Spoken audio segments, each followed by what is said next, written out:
जयाच्या जनी जन्मनामार्थ झाला, जयाने सदा वास नामात केला.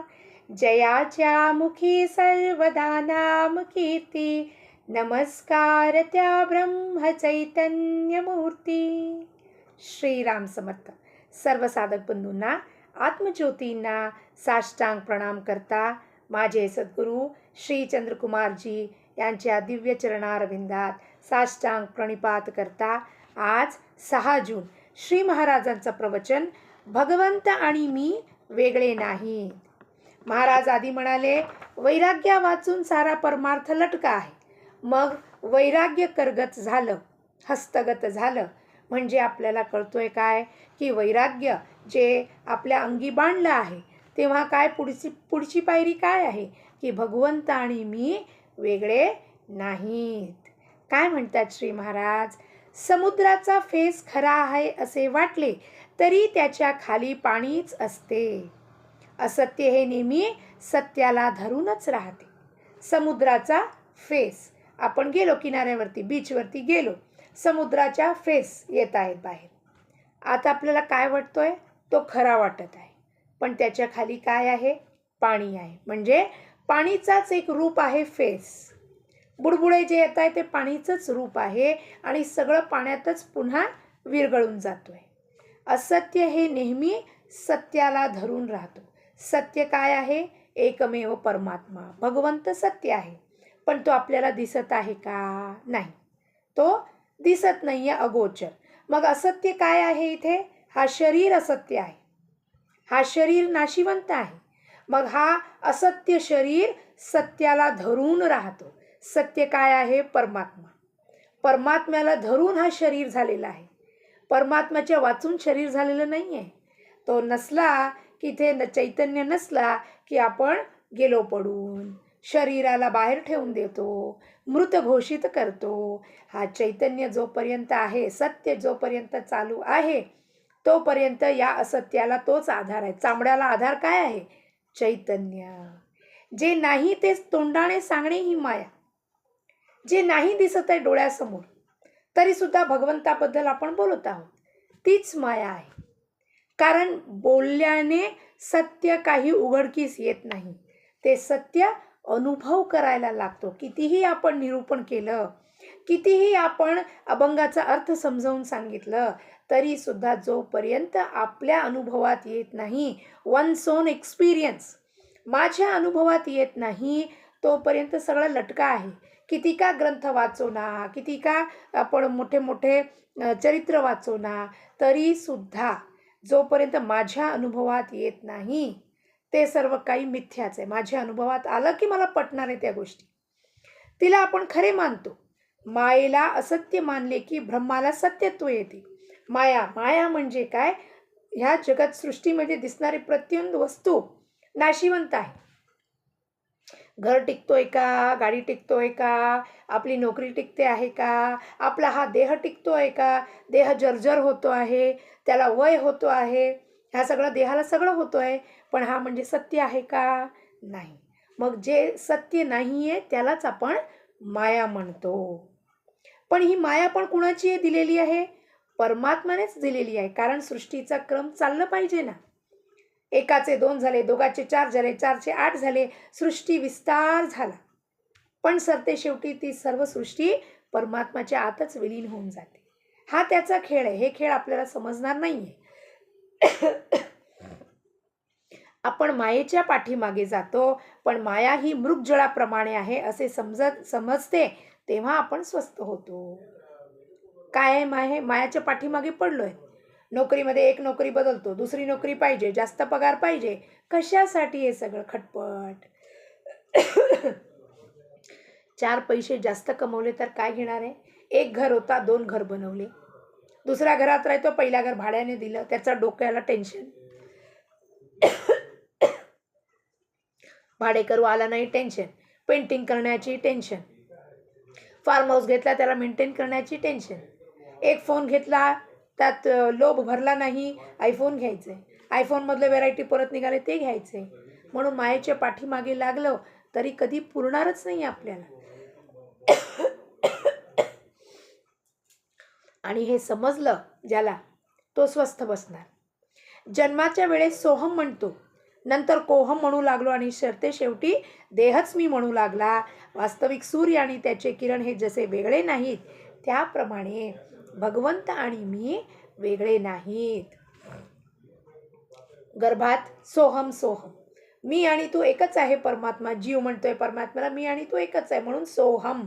सो अहम, मी आणि तू एकच आहे. पण बाहेर आलो लगेच सुरू काय, कोहम को अहम, तू आणि मी कोण आहे, मी आणि तू वेगळा झालो. आता मी माझा स्वतंत्र अस्तित्व आहे, मी माझी मनमर्जी चालवणार आहे. पण ज्याप्रमाणे सूर्य आणि त्याची किरणे, सूर्यापासून येणारी किरणेच आपल्याला उष्णता देतोय आणि प्रकाश देतोय, ते जसे वेगळे नाही आहेत, तसं मी आणि भगवंत वेगळे नाही आहोत. मी भगवंतापासूनच आलेलो आहोत. निमित्त कोण आहे? Biological parents.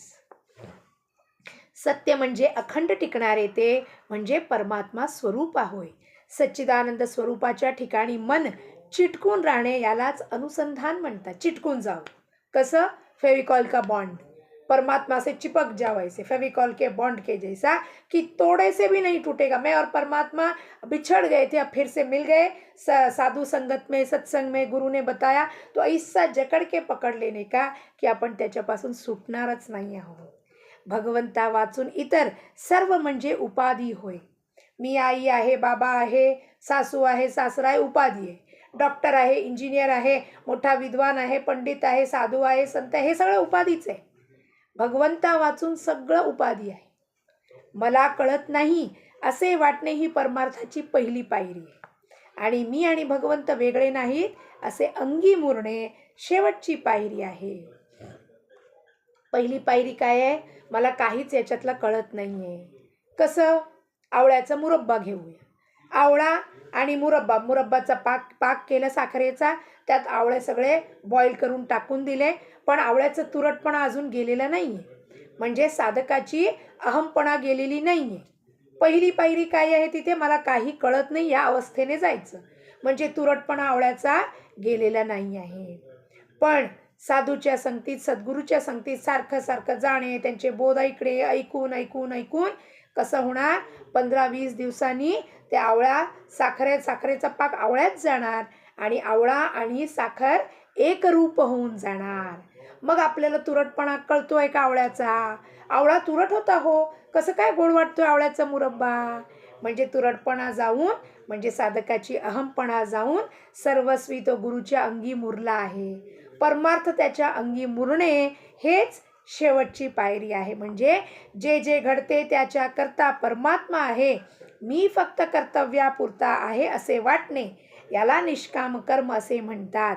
आणि आले तर भोगले, गेले तर सोडले, हे सहज कर्म होय. आले तर येऊ द्या, येतोय पैसा, देवाच्या कृपाने आला, आणि पण गेलं, हिसकावून घेतलं, कुणी चिटिंग केली, दगाबाजी केली, नोकरीमध्ये कुणाला वरिष्ठ हे दिलं, स्थान दिलं, मला दिलं नाही, गेले तर ते सोडले, याला आपण काय म्हणतो? सहज कर्म. दोष बाधू नयेत अशा रीतीने केलेले कर्म हे ज्ञानयुक्त कर्म होय.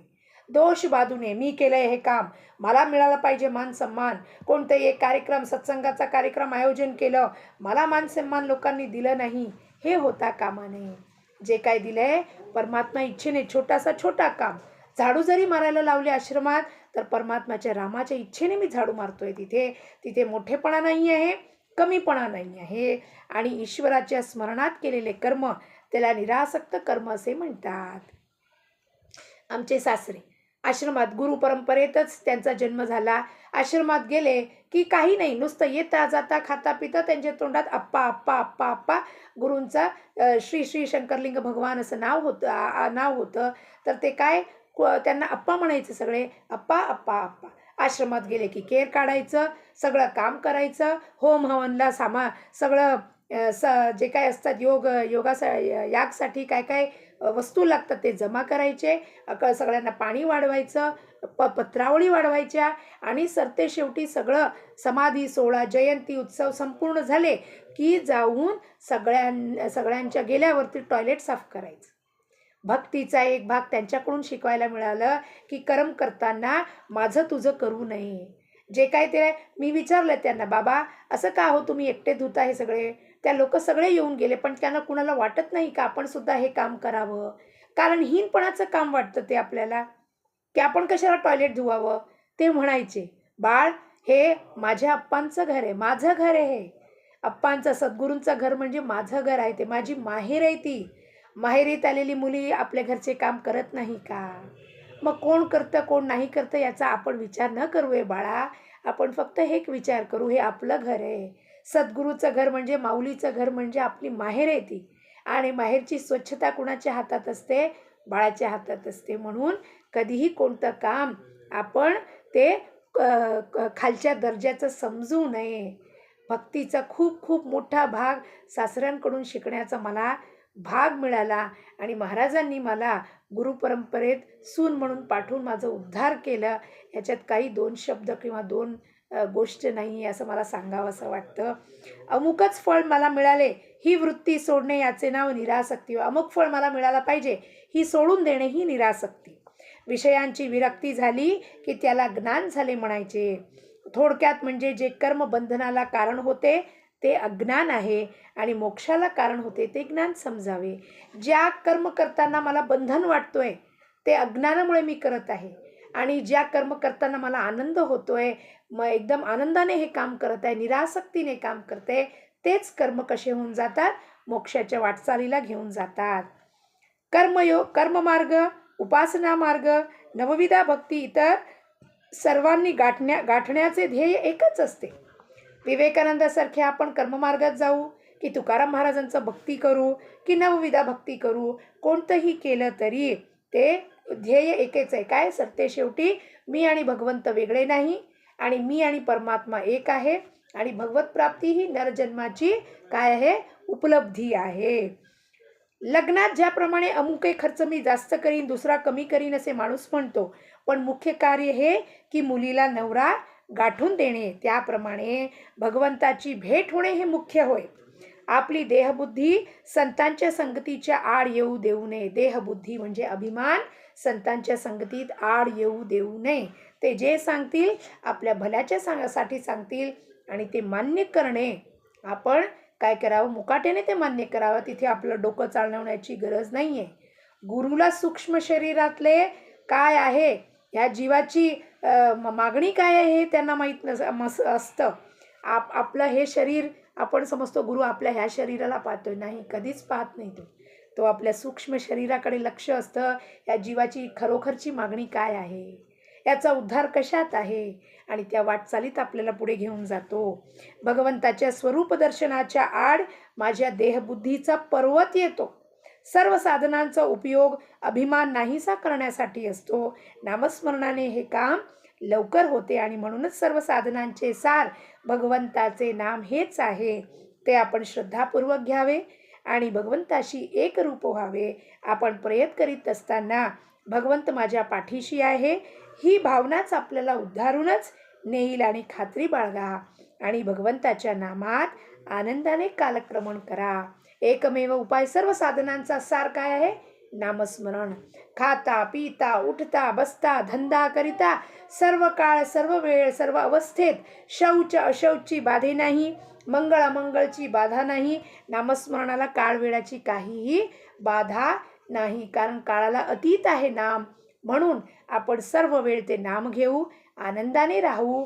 आजचे बोधवचन, आज तुम्हाला जेवढा वेळ रिकामा मिळतो तेवढा सगळा भगवंताच्या नामात घालवण्याचा प्रयत्न करा, कारण अंत्यकाळ आपलं महाराज साधून देतील ही महाराजांची हमी आहे. वचन दिलंय महाराजांनी की तुमचा अंत्यकाळ माझ्या हाती लागला की जो नामस्मरण करेल त्याच्या मागे पुढे मी उभा राहीन आणि त्याचा अंत्यकाळ मी साधून देणार आहे. म्हणून आजपासून आपण आपला अंत्यकाळ त्यांच्या हाती, परमात्माच्या हाती माझा अंत्यकाळ आला पाहिजे.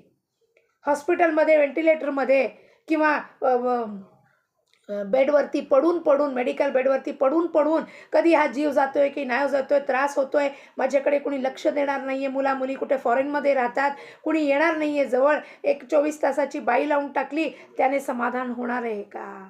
पण सतत नामस्मरणाने आपली अंत्यकाळ खरोखरच महाराज साधून देतील, याच्यात काहीही संशयच नाही आहे. अशा रीतीने आपण सर्वांनी मिळून नामस्मरण करूया आणि सदैव नामात राहूया आणि आनंदात राहूया. जानकी जीवनस्मरण. जय जय राम.